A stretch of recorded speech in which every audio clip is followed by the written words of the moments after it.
Hello, you're welcome to the news in brief on Graphic Online. In the headlines, legal practitioners call for Supreme Court clarification on MPs' privileges. Attorney General says Parliament cannot instruct the General Legal Counsel to admit 499 law students.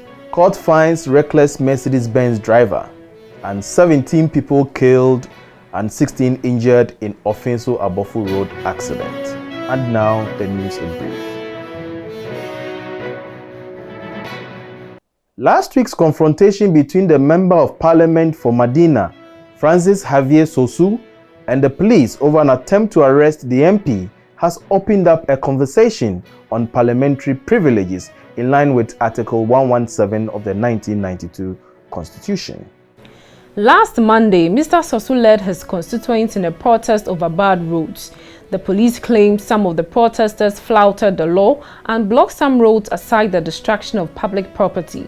The police therefore attempted to arrest the NP as the leader of the protest, but he cited parliamentary privileges, which resulted in a near scuffle between him and the police.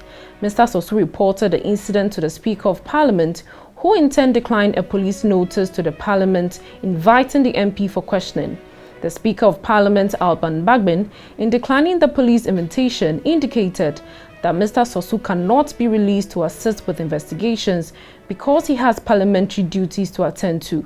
The Speaker explained that Article 117 provides MPs immunity from service of protest and arrest while on their way to, attending or returning from any proceedings of Parliament.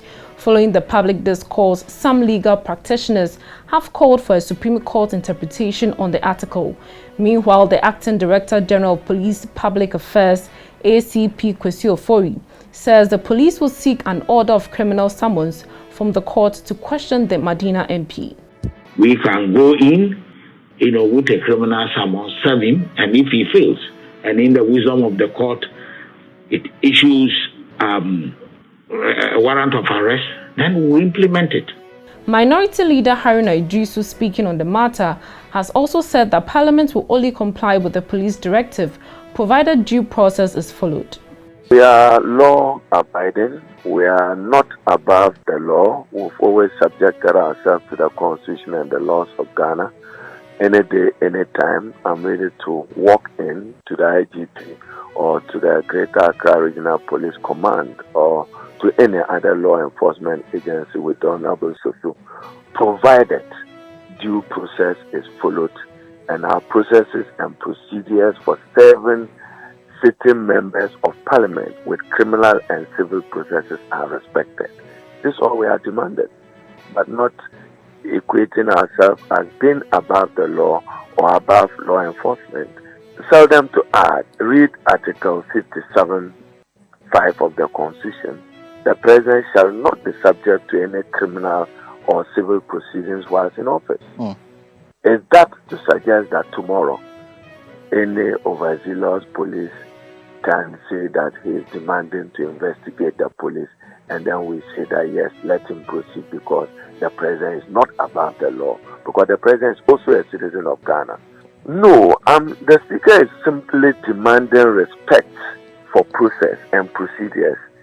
The Speaker will never stand the way of justice, obstruct law enforcement. A head-on collusion between Parliament and the IGP and the police is not healthy for our democracy. The Attorney General, Mr. Godfred Yeboah-Dame, says Parliament has no power to instruct the General Legal Counsel to admit the 499 law students who have been denied admission after the entrance examination.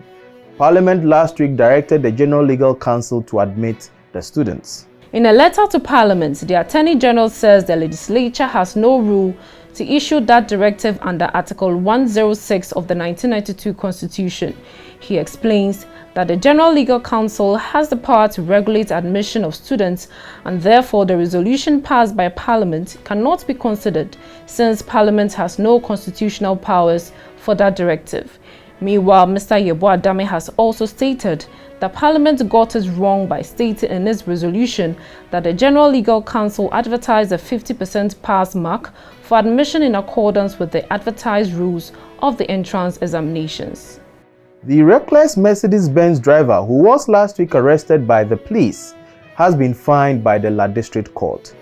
Kofi Sasa-Bakman pleaded guilty when he was arraigned in court on Monday. Kofi reported himself to the airport police after he was captured in a video footage engaged in a reckless stunt and endangering the lives of other road users at the airport traffic intersection.